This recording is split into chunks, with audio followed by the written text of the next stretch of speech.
Hi, I'm Sophie and welcome to my world.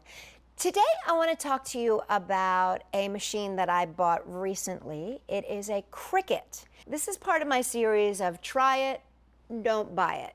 Because when I bought my Cricut, I was extremely confused as to whether or not I should buy it. I'd been intrigued by the Cricut machine for about 4 or 5 years. It's been out for a while, and I kept looking at it going, oh, I really want that, but oh, do I want to spend the money? And oh, I really want that, and oh, but it doesn't work, and oh, am I going to have to do a lot of learning? And I couldn't ever find anybody to just answer those questions for me. So this is not a tutorial, this is not a demonstration, this is just me answering some of the things that I've learned since I bought my Cricut. Now, this is actually the Cricut Explore 1. Cricut now has Cricut Explore 2, which is faster and has more capabilities of doing things than this one does. But truth be told, this one is completely fine for what I use it for. So what's really cool, I like the way it opens. You just push this button and it opens up just like that. This model here, now that there is now the Cricut Air 2, is $179. When I bought it, I think it was $229, but now it's $179. The Cricut Air 2 starts at $249. And now, of course, this is from Cricut, and this is in 2017. Whenever you view this, you'll have to check the prices yourself. But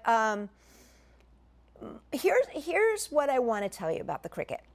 The Cricut does amazing things. I work with children, and I'm always making patterns and things, and I'm cutting them by hand. What's fabulous with the Cricut is that I can make 30 templates of something, or I can make 30 cutouts of something that I can give to kids, and I can do it quickly without having the hand ache that it takes of cutting out something by hand. Here's an example of something that I made on my Cricut. And as you can see, it's got 3 paper layers. It's got the word surprise cut out. I mean, it's pretty fun and intricate. And this would take me a long time to do by hand. But let me tell you this. You have to design on the computer. And if you're a person who designs regularly on a computer, like I am, it kind of makes sense. I mean, I use Illustrator and art programs all the time.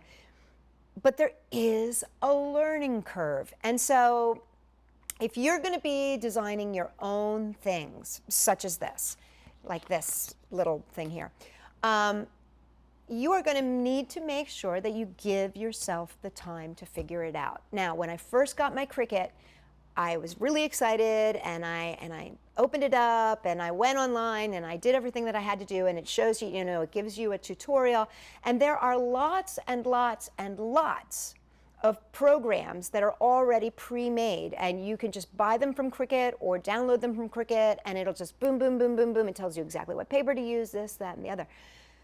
But that's where you start to get into the other thing about a Cricut. You will end up spending more money than just the machine money, because there's all these little pieces and things that you need. You need tools, and you need paper, and you need these special pads that go through, or work surfaces that go through. You need all the different materials. Now, that being said, you need the pens, you need the blades, you need all that sort of stuff. It adds up exponentially. And the other thing too is, what they don't really tell you is that they have the Design Explorer. Cricut has the Design Explorer, which is very cool, and you can design anything you want. Again, you can use their programs to create all of the different products that they already have out there, which are very cool, by the way. But you have to pay for the subscription. So it's not much. It's $9.99 a month if you do it monthly, or $7.99 a month if you buy a year subscription. But it's something to consider. So here's what I would say about the Cricut. It's very cool. Like here's an example. So this is the mat. I was calling it a pad before, but this is a mat. And as you can see, I designed something which is these little hang tags to go on bottles and cakes for my Alice in Wonderland party. And you see they just peel right off of here, and they say eat me, and they say drink me. And these are really, really cool because they can be cut out, and just right away placed right on the item. It would take me a long time to do these by hand, or purchase them even. It would take a long time finding something like this. The Cricut writes on the actual product, which is very, very cool. So it writes and then it cuts. The one thing that I haven't figured out yet, I just haven't had the time to figure it out, is that you can print something and then put it in the Cricut and have it cut. And I'm going to get to that stage, but I just haven't had the time to figure it out. So there's a lot of things that you can do with the Cricut. The other thing that's very cool about it is it will cut almost anything. There are special blades that you can buy to cut things like leather and felt and really stiff, hard cardboard. You can cut anything from vinyl to iron-on transfers. I mean, you really can do a lot with the machine. So that's the plus. The minus on it is that there's a learning curve. So don't buy a Cricut thinking, oh, I'm going to buy this Cricut and I'm going to do this project that I need to get done for school and I'll have it done the next day. You got to give yourself at least a consolidated 10 to 12 hours to really figure out how to use it, unless you're going to be using just their programs. Then you're fine. But if you're really going to be doing something of your own, like if you're a teacher and you need to design something of your own, it's going to take you a while to figure this out. So that's number one.